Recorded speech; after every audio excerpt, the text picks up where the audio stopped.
What's your favorite fruit? Ooh, I'd probably go for. I think a banana's a classic. Yeah?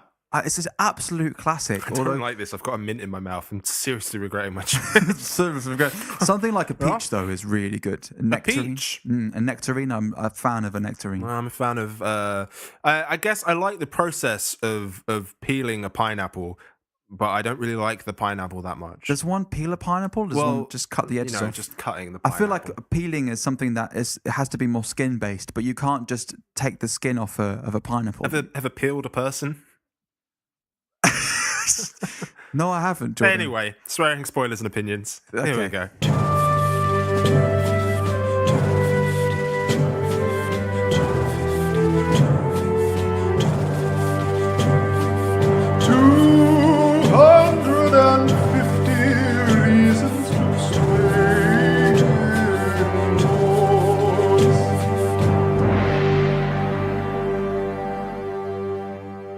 Hello and welcome to 250 Reasons to Stay Indoors. I'm Jordan. I'm Keiran. And this is the podcast where we watch the IMDb top 250 films and say stuff about them. We tell you whether they're worth staying indoors or outdoors for. Oh. Yeah, that felt weird. What are we watching this week, Keiran? This week, we are watching The Intouchables. Bonjour, bienvenue à 250 raisons à rester à l'intérieur. Voici est le podcast où on va regarder tous les films dans les 250 listes de IMDb et on va vous dire si ça vaut le coup de rester à l'intérieur ou bien aller à l'extérieur pour faire autre chose. If you're still with us after that. Aujourd'hui, on va regarder Les Intouchables. And that. The reason I did that yeah, go on. was because I reckon if someone downloaded this episode who is French, they might be like, oh, I wonder if they're just a bunch of stupid English people talking about a French film. Or do they actually know what they're on about? And I just want to let everyone know, by the way, at least one of us fully knows what's going on. So, oh, okay. Well, that was a little bit of a dig, but fine. Sorry, yeah, that was a bit of a dig. It was, wasn't it? Well, I meant to say it was. No, that's what you meant to say. Yeah, that is what I meant to say. And you're just a dick. yeah, okay. Yeah, thank you. So now I feel really bad. Keiran, do you want to give the stats of this film for all of us idiot English people? Yeah, I can't own it. I just feel terrible. Yeah. This is number 39 on the list, and it came out in 2011. So what do you think it's going to be about, you dick? I've got no idea actually what it's about. Everyone in France is all like, when we talk about my French family, when we're talking about good films, there's this film called Bienvenue chez les Ch'tis, and it's about people in the north of France. My French family from the north of France, so they're like, you should watch this film, which I have seen. And then they're on about this other good comedy films. Les Intouchables is always a film that people are like, oh my God, I love that film. So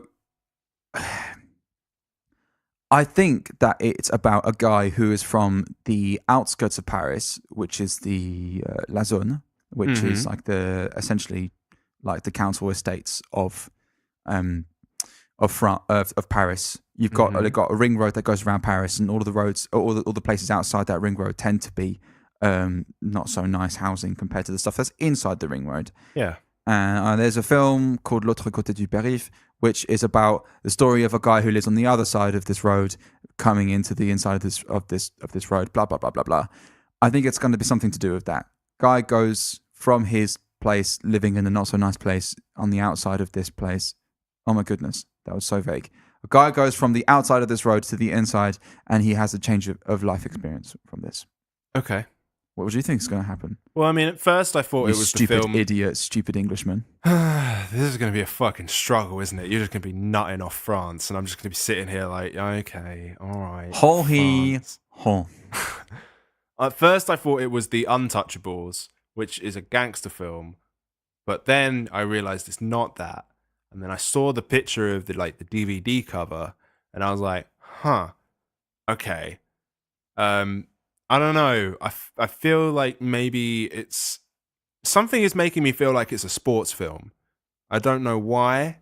It sounds like an inspirational sports film, and maybe that's because there's like an old white guy and a youngish looking black guy, and I'm imagining it's like some sort of like he was a great athlete and the white guy helped him like become really good. Okay. Get where I'm going at. Okay. And the Intouchables just makes me feel like the duo, they like were You like can't such touch. a sports phenomenon that like the pair together made like such an impact on sport. Cool. So should we go watch it? Allons-y. Oh, fuck's sake. Okay, yeah, let's go.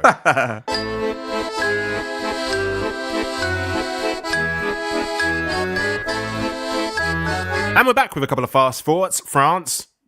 Stole my driving fast cars. Care work. Wheelchair. Paraplegic.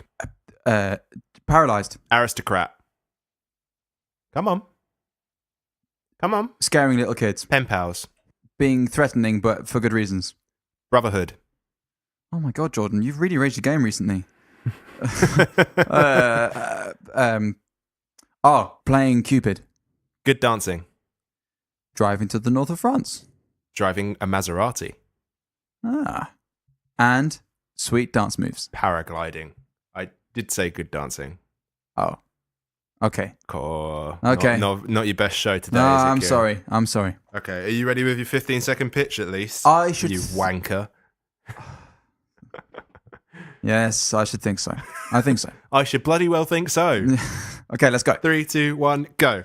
A guy is trying to get a job, and so he eventually becomes the care person for someone who's like really, really rich. They get on really, really well because there's no bullshit between them. The black dude looks after the white guy, and he hooks him up with this woman, and they basically sets his life on a good track. And the black guy makes friends with his family again. The end. 22. I feel like it would have been 20 if you didn't stop and then say the end. How the fuck was that 22 seconds? I mean, I it was 23 to be honest, according to Jordan maths. Okay, I believe you, but shit. Yeah.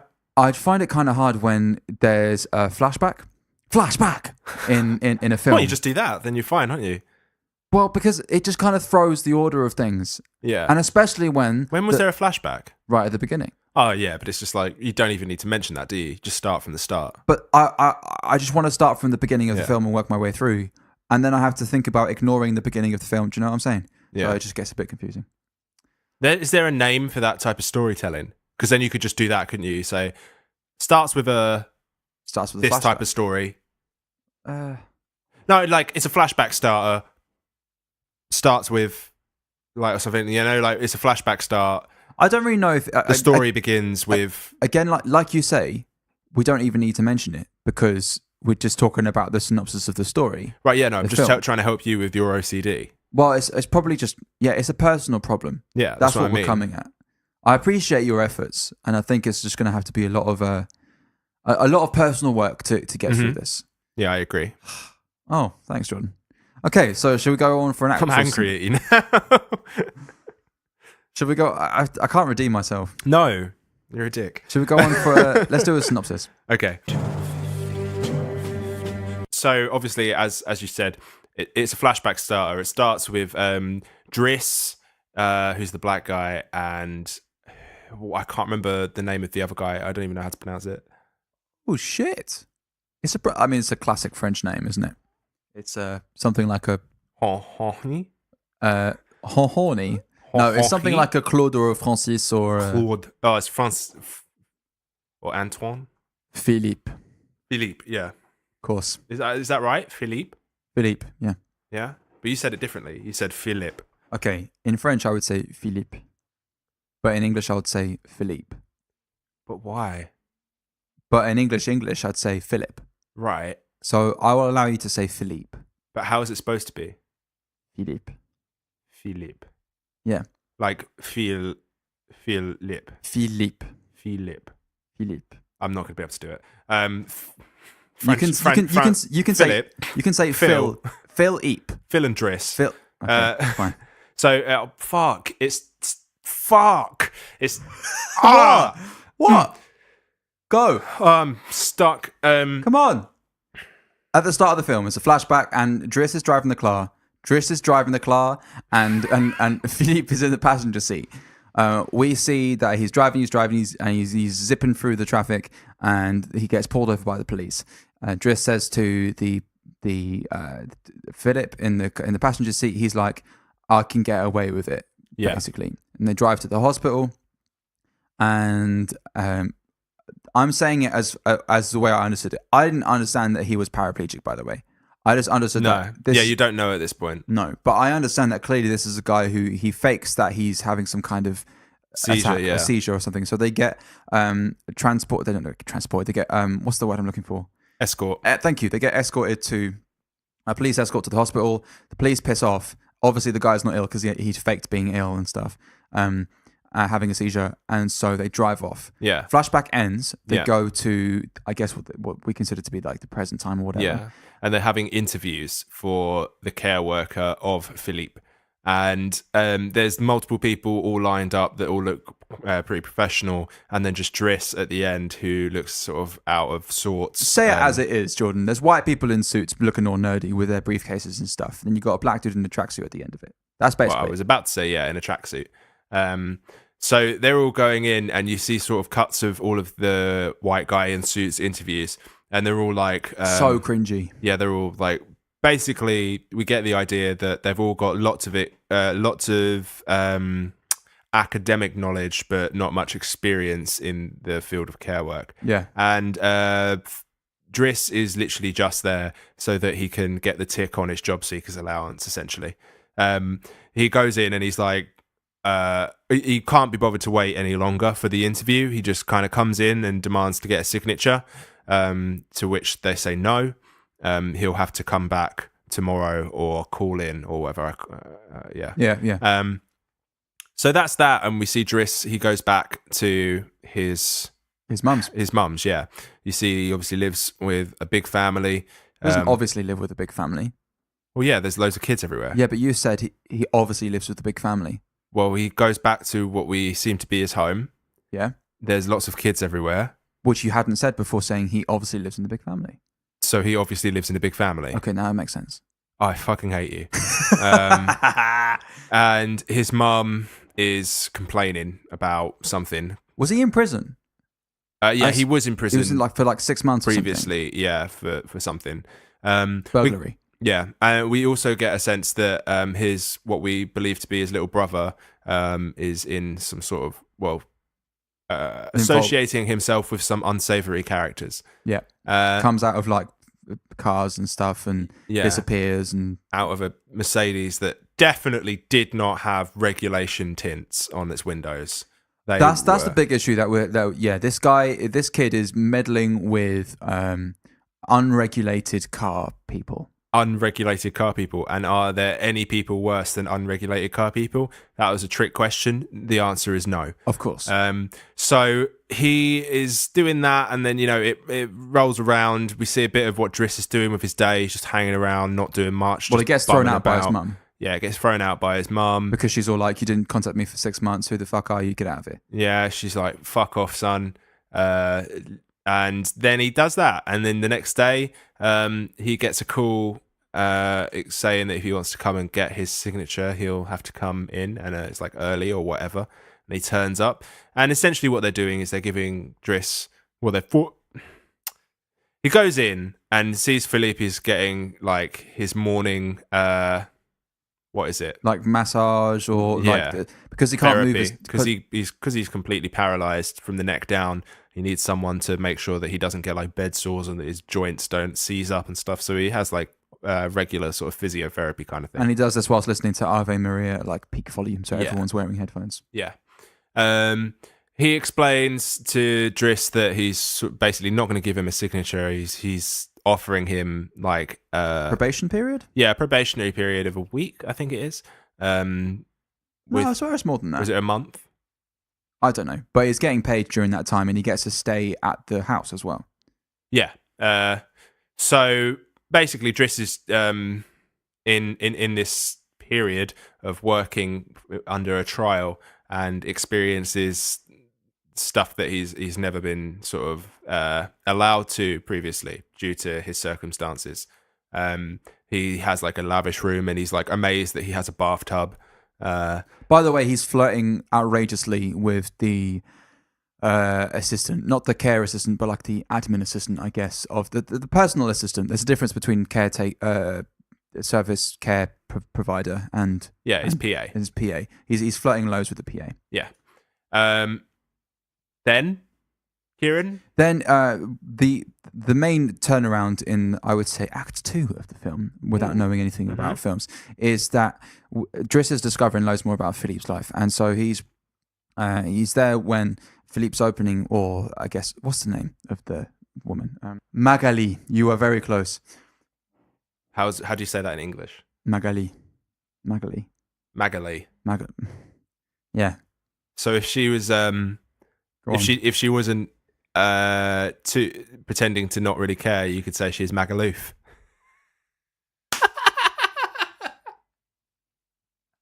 What the fuck? Oh my god. No. Yeah? No. Magaloof. Okay. You keep saying it and it just gets better the more you say it. Magaloof. She's Magaloof. So, all right. So Driss is there when Magali is opening. Is she now? She's opening Philip's letters, and it's like admin. This is a veil. This is something for the lawyer. And there's one particular bunch of letters that are his personal letters. Yeah. And what it is that Philippe has a pen pal correspondence with a lady who I think is called Eleanor. Very mouthy. Eleanor. Well, that's what French is, basically. It's a mouthy language. Eleanor. There you go. Yeah. So anyway, they've got this pen pal thing, and Driss is like, yo, you should call her. For real. Call this woman. Exactly like that. And Philippe's like, no. And Driss is like, yeah. Basically, long story short, he gets them to call, and then they arrange a meet up in Paris. But then Philippe chickens out of this at the last minute. Mm. Yeah. Driss finds out, and Driss basically, he comes to the end of his probationary period. Yeah. And he's like, okay, I've got to spend more time with my family because I need to give them some more time, and I've got to make sure that my brother's in check and stuff like that. Exactly. Well, his brother actually turns up at Philippe's house, and this is where Philippe. Well, it's actually Philippe that says we're done. Oh, sorry. Yeah, you're right. Because he can tell that obviously there's some stuff going on that Driss needs to handle, and he's sort of like, no, I think maybe it's time to call it quits. So he goes and does that, and Driss is trying to sort out everything for his brother. And meanwhile, Philippe continues the hunt for a new care worker. And, he sort of spirals into what seems to be a pit of depression, really. Aggressive depression. Yeah, he just allows his hair to grow out. He looks really rough. He gets a pirate beard. Yeah, he tells everyone to fuck off. And no one really can console him. And on one night, he has a seizure. Yeah. And he tells his care worker to fuck off, but basically they get back in touch with Driss, like saying you need to be there, you need to help him and stuff. So is this the time where they go walking around, or was that? No, that's actually a seizure that he has when Driss was actually working with him. Sorry. So I'm just trying to think of the reason why they're actually in the car again. Because they're driving to they go to take a break, don't they? What they're just driving Philippe around. thinks is just a break, but Driss okay. is actually organised for Philippe to meet the woman that he ditched. So by the way, this time where Philippe is like, okay, we're just gonna drive for a break or something, and Driss is driving around Paris. That is the flashback again. Yeah. So we see that thing happening. Driss says, let me take care of it. So, because Philippe's like, what we do now? Driss says, let me take care of it. They drive through the night to go, by the way, it wouldn't take that long. I don't know where they're going. Well, they're going to Dunkirk, which is as in Dunkirk, where that shit happened. It would take probably about 3 hours to drive from, maybe 4. But basically, they're driving at like 2 o'clock in the morning. It would still be dark. That's neither here nor there. But they could. But yeah, there it is. They could have dropped off. They could have slept somewhere, and then whatever. So they, I just like how that was like a Yeah, you really are going on a tangent, Kieran. Yeah. You're chatting shit. Just shut up. Reel it in, mate. Reel it in. So they're driving and they get to the coast, and Philip's like, what the fuck's going on here? They're having lunch, and Driss is like, okay, all right, I'm off. Obviously, Philip can't go anywhere because he's paraplegic. He can't wheel himself.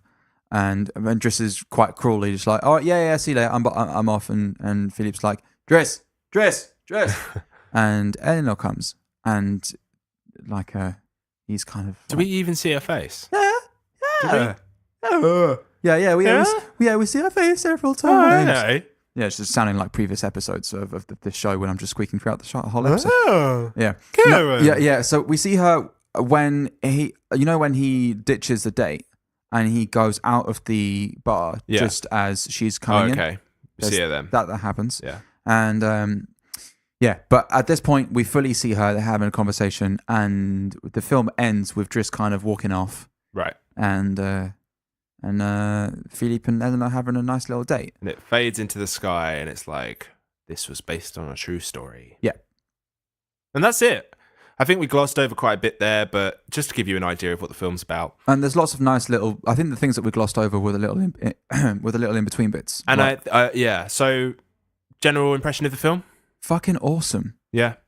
What about you? Yeah, loved it. Even though I'm not French. There were so many magic little bits, and that's the stuff that makes the film. Because the main plot point is like, there's a great film in here anyway. There's a wonderful story, but all of the stuff where you're learning, like for example, when Driss and Philippe are talking about music, for instance, or like there's the party, or like there's the moment where like they're smoking weed, for instance, or like they're they're talking about girls or whatever. You know? So there's a lot of magical like people becoming friends moments. Yeah, definitely. And I think, well, we'll get into it anyway. But have you got any beefs? I have one beef. Okay.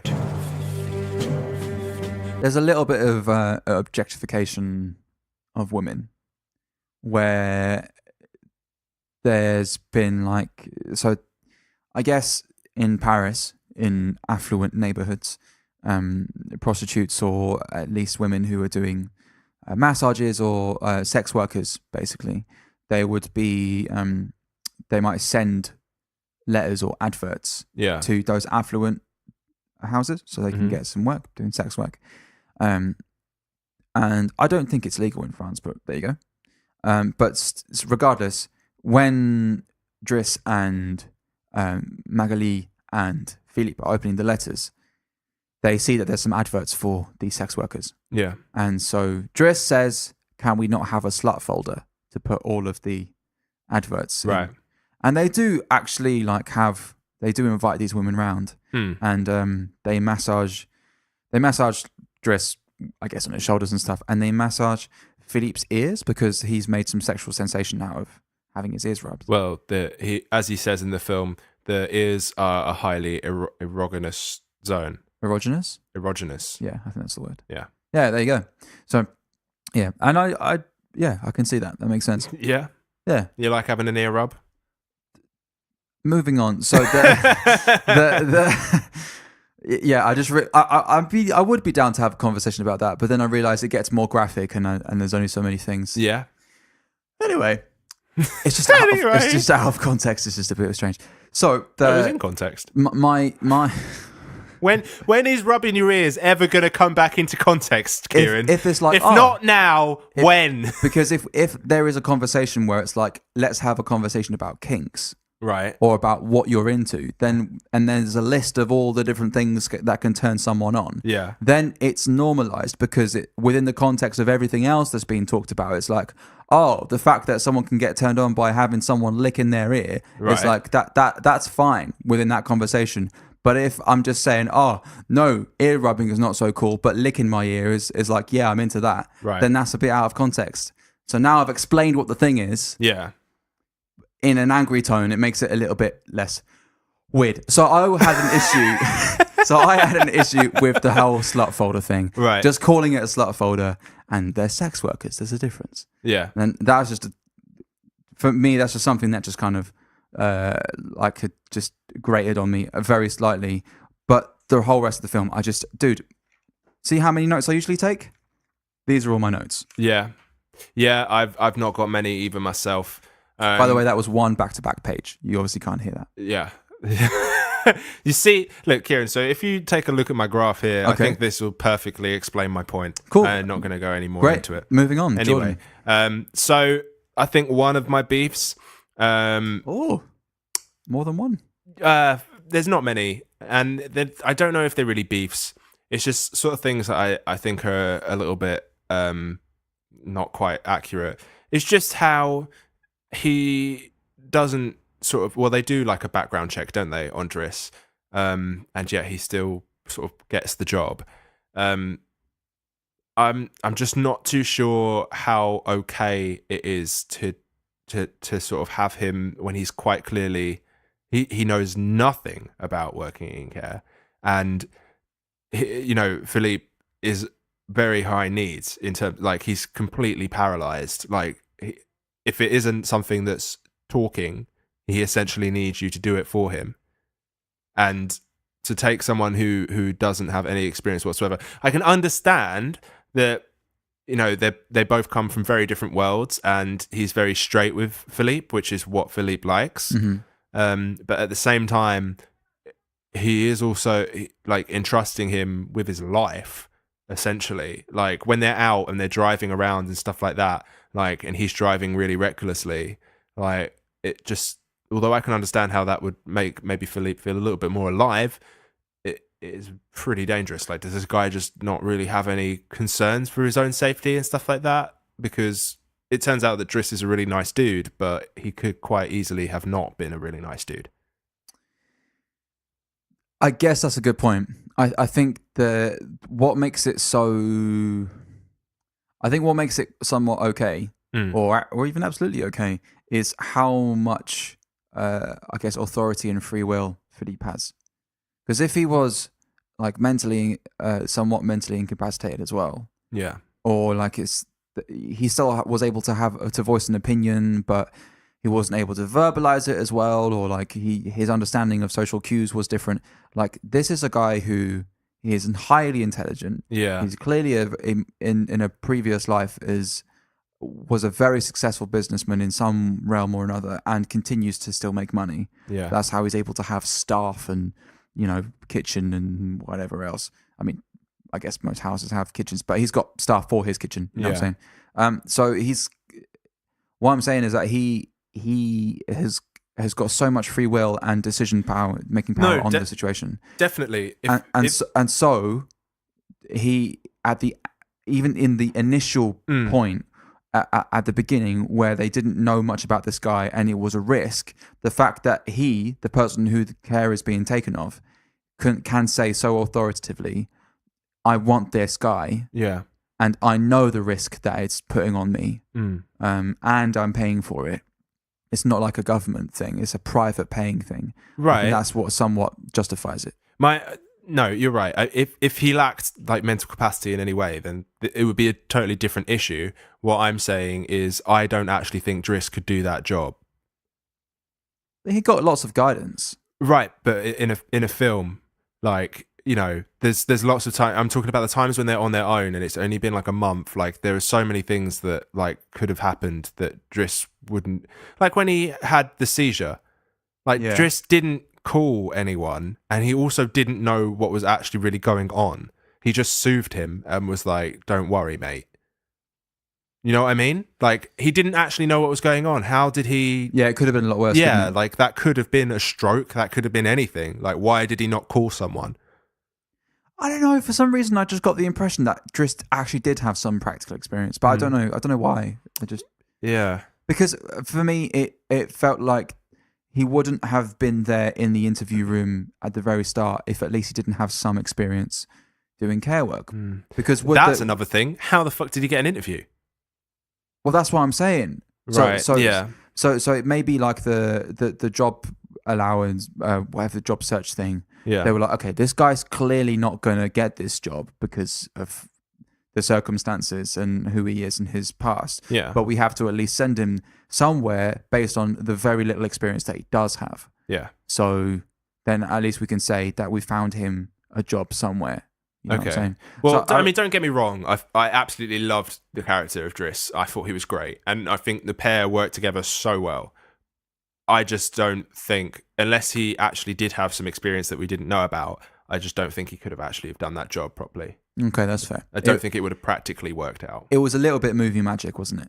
That's what my beef is. Right, okay. Have you got any other beefs, or is No. that just your one? No, I don't actually have any other beefs. Do you want to move on to bits and bobs? Yeah, sure. Okay. There were a bunch of cool things I liked. I just liked that there were a couple montages that were nice. There were some lines, but as previously discussed, I'm not going to do any more lines anymore because any quotes that I enjoy from films, I just can't recreate them in the same way that I enjoy them. They never make the cut. Yeah, but the one thing that I definitely wanted to bring up is, in the party. Yeah. So he has this party for his whatever birthday is. Yeah. And so he invites loads of, I don't know, fancy people. Majority his family. Okay, why is Driss's seat so far away from where it should be? Because he's his care worker, surely. I don't think he even had a seat because he had to tell someone to move, and then it made. Well, actually, no, he got up, didn't he? He got up and moved because he was far away from Magali. Yeah, but more at the front, wasn't he? Oh, so maybe he was placed where he should have been. Where he should have been. Oh, okay. Well, anyway, because he's not good at his job. Okay, fair enough. But yeah, he wanted to chaps Magali, who turns out is lesbian. Yeah. So anyway, they have this I guess an orchestra. It was not full on orchestra, chamber orchestra, in to play some of Philippe's biggest bangers, his absolute floor fillers. Yeah. So you got the Beethoven, you got the Bach, and Bach was the dude. Bacharach. Yeah. No, wrong. No, he wasn't there. He wasn't there. But yeah, so absolute tunes. And night ends, the chamber orchestra is packing away, and Driss and Philippe are talking, and Driss is like, "Nah, that was rubbish." And so Philippe gets the orchestra to play more, and Driss is like, "No, I don't see it. What there should be is these tunes." And so he gets out his iPod from back in the day, plays Earth, Wind and Fire. Yeah, there's September. There's quite a few, isn't there? But there's stuff of that 80s soul. Yeah, some actual bangers, some really, really good tunes. Now it has a little boogie. Indeed. Now there's some wicked dancing in there. There is some wicked dancing. And you know what I thought was missing, Jordan? What? The Jordan Deere slip and slide. Oh shit! The patented Deere slip and slide. Oh, you know it. I haven't done that in ages. Man, I've missed that. So, ladies and gentlemen, if you ever get the opportunity to witness the Deere slip and slide, you have to. You know what? I'm going to a party next weekend. I'm going to have to bust that out. I've forgotten about that. Shit. So you put your left leg in, your left leg out, and then you just fall to the floor. Well, no, it's actually a really thing. sick dance move. I don't think I can do. I'm not yet trained in audio description enough to be able to give you an accurate depiction of what happens when the Deere slip and slide goes down. All I can tell you is it goes down. It's like a combination of that little. So it's when the people do the thing with their feet, like that little. Listeners know, that foot dance where people do and it's like moving in and out and in and out and in and out. The foot dance, in and out. They pivot in their feet. It's that combined with the moonwalk, but sideways. So yeah, it only works sideways. It doesn't go forward or backwards. You got to see it. It's the horizontal moonwalk. So just watch out for that live show. That would have been good in that, wouldn't it? He had some really sweet feet. It needed it. Yeah. It really, really needed it. Because I thought it was going to bust it out at any point, and then I would have called you out for being like, "That's not your dance move, mate. This guy's doing it over here." But I was like, no, it just needs the Deer slip and slide. Yeah. It was real close. Anyway, live show probably coming out, I don't know, 2021. Yeah. We do a live show. It'll just be, we might do an episode of the show, but it'll just be 2 hours of Jordan doing the Deer slip and slide. That's the one. So got a bit and bob? Yeah, I just wanted to. So the scene where they go paragliding. Yes. Just the fact that the characters are so different, and that Driss, who is a perfectly able person, is terrified of the concept of paragliding, whereas Philippe, who actually became paralyzed due to paragliding, is totally fine with it. and he's like being strapped in, and like I just love that scene where like Driss is just like screaming his head off and terrified, and Philippe is just chill. He's just like having a great time, and Driss is just like, ah, ah, ah. That's brilliant. Yeah, that was good. That was funny. Yeah, that did feel a little bit like, oh, we got some extra budget. What could we do with this? Can they go paragliding? Okay, yeah. It did feel a little bit like that, but it was still good. You got any more? Just the fact that Driss seems to just have a joint in his pocket at sort of all times, and is just sort of pulling that out when Philippe's feeling in pain, and then I don't know. It was just a bit like, okay. Well, if it's good preparation. Did it not smell like? Maybe he's got a little case for it.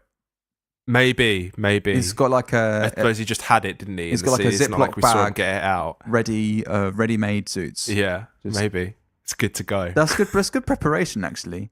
And also, if you're someone's what's a care worker, if you're someone's care worker and they do enjoy that, then you're gonna want to have them ready. Part of a first aid kit. That's an interesting question. I don't know if you like what responsibility do you have to report in that to the authorities? Who are you reporting to? So if you're a care worker for someone and they're taking drugs, well, I think it's down to your personal morals. But something like smoking weed, like that's something that thingy was doing anyway. Yeah. So he was. I mean, I suppose weed is. Wait, did it get recently legalized here for medicinal purposes? I heard that somewhere. In the UK? Like for a very specific thing very specific, but I don't know. It's not nearly as much as in other parts of the world. Right, yeah. But in any case, I didn't Driss introduce Philippe to weed as well. Because he'd never done it before or something. Right, and because he was smoking some himself. Oh, and Philippe was having a shit time. And Driss was like, just smoke this. Yeah. Just, dude. So, of course, he's fine. But if I was a care worker for someone and they wanted a whole host of drugs, then I would just personally think about the way that it would implicate me. Yeah. But if... That's what I mean, though, as well. Like, if that person's smoking weed and you don't do anything about it, if they get caught smoking weed, are you... like an accessory to the, I mean, it's smoking a joint, like, which is not really like the worst crime, so you probably get away with it. But I mean, in terms of the law, are you like accessory to the crime? Yeah. That's the same way that you're essentially supplying his weed, aren't you? No, but not if you got it for him. What if someone else got it for him, and you're not facilitating it in any way? You're just his care worker. But the same way that if you give him food that's not good for him, or like is poisonous or something, like you're still essentially Philippe is only because you are actually having to help him do it. Exactly, to smoke it, so like you're only so much in control of how much you can do it. You know, I suppose it's in that sense the same way as helping someone commit suicide. Well, yeah, it gets a bit deep. Yeah, I mean that's quite a leap. But it was all quite harmless in the film, wasn't it? Yeah, didn't need to go that far. Yeah, it's quite lighthearted. Any more bits and bobs? No. Okay, a general bit and bob. Yeah, I just fucking loved it. I was just so romanticized by the film, and I just really loved not taking loads of notes. Yeah, like notes were really light on this one because I just had such a great time watching it. I was watching it and I was just laughing like at so many bits. And considering it must have been better for you because you don't have to read the subtitles. And also there were a lot of French, like in French films, they do love a word-based joke. Oh, do they? Yeah, they love a word-based joke. Oh, okay. Or something that is not necessarily the punchline, but there's a lot of humor around the way that people say things. Right. So there was a little bit of that every now and then. And I was like, he's like, how can Jordan even... How is that even being translated? I was thinking this when we were watching it, like, or when I was watching it, I was curious because I was thinking, well, this seems like the translation works really well because it felt like I was getting all of the jokes. Like there wasn't any bits where it felt like it was set up as a joke and I didn't find it funny. Yeah. And there were things like even like the words used in the subtitles. I was like, yeah, no, that's funny. Like that makes sense, and it's like a play on words almost. So I think they did do it justice, but I can't tell for for certain. The only way that I guess I'd find out is if I watched it with the English subtitles. Yeah, which maybe you should have done. But then not on the first watch, because it ruins so many films, because I'll just be angry there, like, oh, that's not a correct translation. But for example, you know the bit where he's like, she sends 3 little dots at the end of something that she says? Yeah. And Driss is like, she wants to get on it. What does he say? Do you remember? No, I can't remember. Okay, because what they say in French is "elle veut pécho," which is essentially like a slang way of saying she wants to get on it. But it would have been wrong if the English translation was "she would like to date you in an informal manner." Do you know what I mean? No, yeah. See, I think it was more like slang. It would have been like "she wants to get it on" or something like that. Okay, cool. All right, okay, sweet. I was just really relieved that this film had no Nazis in it. Oh, what a breath of fresh air. because in the past 2 months there have been far too many Nazis, and it's just nice to not have that. Yeah, thanks for sticking with us through these World War II times that we've been going through. It's been really tough. But then I just feel like it's going to come around soon. Yeah, I think after the many years of doing this podcast that we will eventually do, I think we'll count all of the films that have Nazis in them, and I wouldn't be surprised if it was like 100 films. Yeah, had Nazis in them. I'm expecting that. Anyway, are you keen to move on to if you were to bring someone to be someone in the film? Yeah. So if I could be someone, I'd like to be. I've forgotten her name. I want to say Maggie. Magali. No, not the PA. The head. Yvonne. Like Yvonne. Yeah. Just because she was sassy. She was sassy. She was a great character. I really enjoyed her. She had her shit down, you know, and she knew how shit was supposed to be run. And I just enjoy being that character. Like, she's obviously a very key person in Philippe's support network, and she's got a sense of humor. Exactly, yeah. And I don't know. I feel like that was a very nice position to be in, and it was cool. I would be her, and would I do anything? I'd probably try and convince Driss not to leave in the first place, or like try and convince Philippe not to tell Driss to leave in the first place. You know, just try and have some influence there. At the same time, I feel like that's not really her place to do, and she would know that that's not like her place to do, and it's Philippe's choice and whatever. Like, she wouldn't interrupt that. But I think in the same way that she called him to come back, right, I would have done that before we even got to that stage, sort of thing. By the way, Driss just does somewhat try to rekindle his relationship with his mum. That's a thing that happens at some point in the film. When's that? When he and his brother go to the train station. Yeah. Well, I don't know if that was really rekindling the relationship with his mum. I feel like that was just the right thing to do. Like, as in, like, he was making his brother go and see his mum and help his mum. Like, I feel like Driss never, like, was always good to his mum when he could.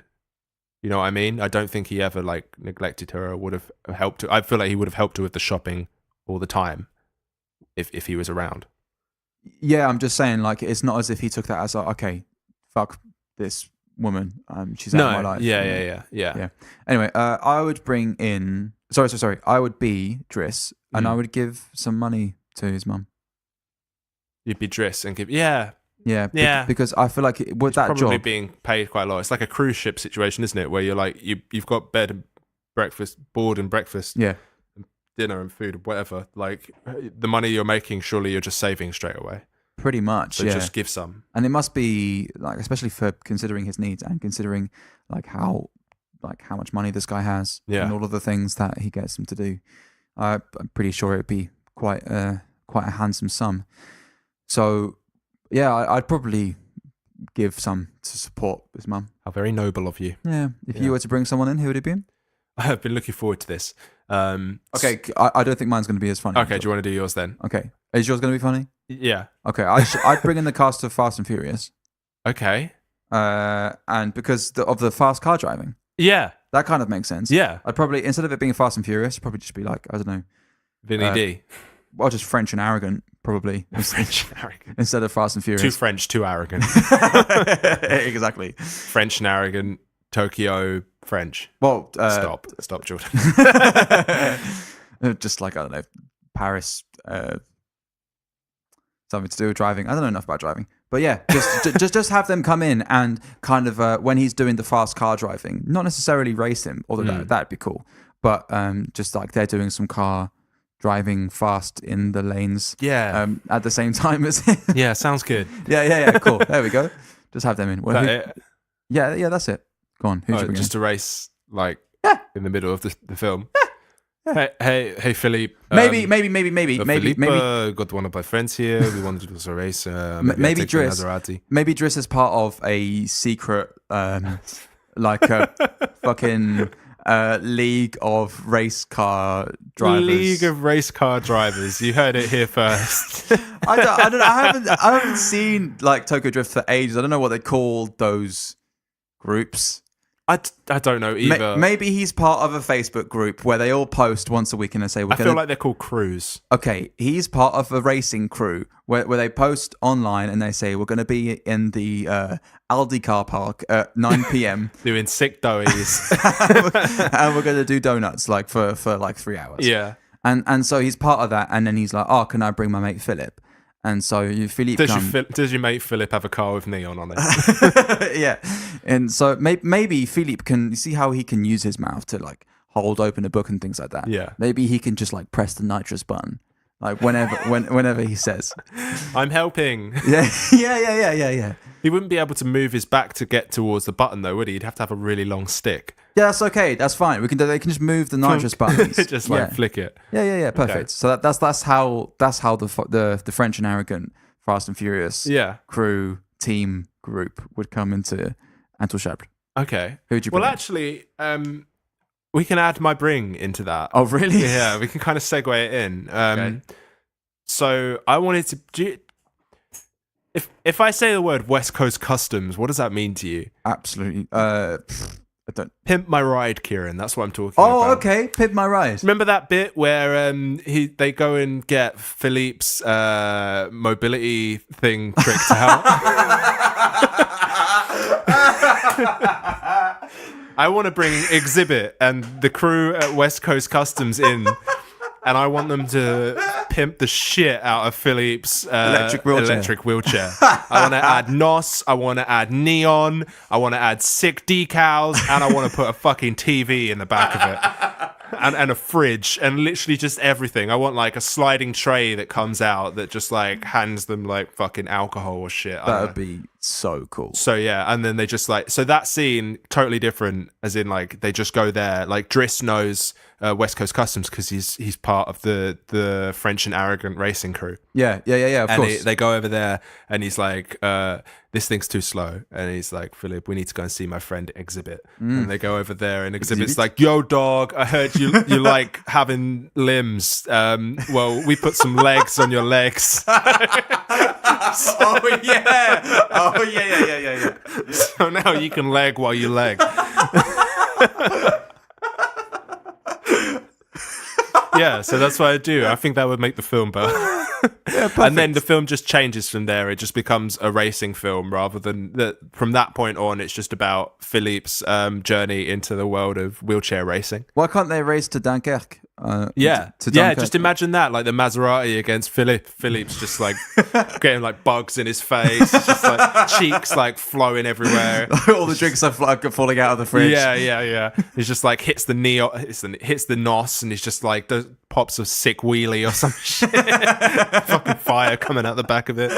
Yeah. Okay, great. Yeah, that'd be great. Just turn the film into Hot Wheels. Yeah, great. He just goes up a ramp.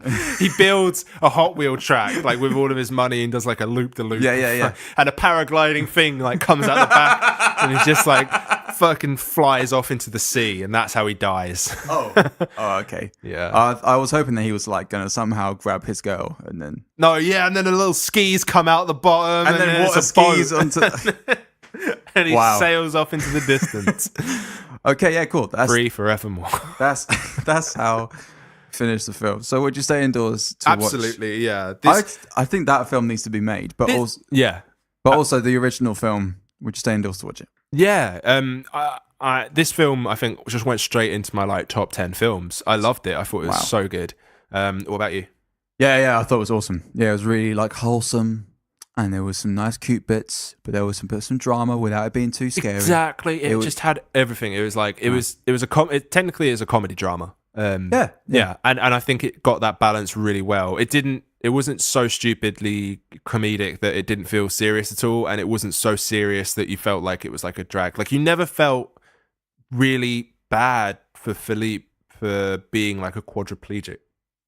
Yeah. You know, like it never felt so serious that you like were gonna like cry or anything like that. But at the same time, there were stakes, and it was like it did have the weight that it needed. No, because it was about the relationship between two men. Yeah, that's basically what it was. And it was good. Yeah, it was wicked. Next week, we're going to be watching Paris, Texas.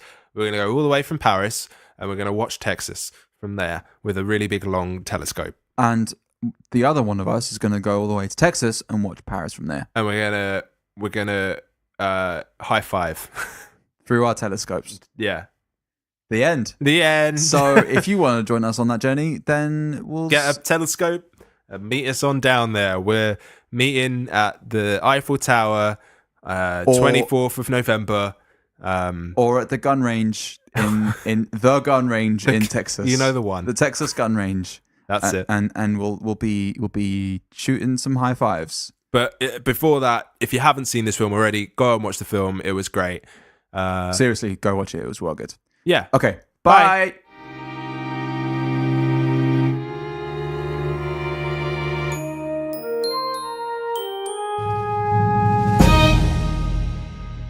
Real talk right now. Yeah. Real talk right at the end of this episode. None of that fake talk. None of that fake talk. None of that fake news. Real talk right now. Let's get real. When you leave a 5-star glowing review on Apple Podcasts, other people get to listen to our show because it goes up in the algorithm, which means Al Gore's rhythm. More people will end up listening to the show. Number 1, it really, really helps us out. Number 2, spread the love. Other people will receive the love. Number 3, you'll be doing a good thing for some good people. If that's your one act of random kindness for today, then so be it. Maybe make it your one act of random kindness for tomorrow as well. And maybe for the rest of eternity. There you go. We will see you shortly, but never forget that life is like a box of frogs. It will hop in any direction. You just don't know. And that's it. You just don't know. You just don't know. Life. So yeah. You just don't know. We should probably stop now. Okay. Bye.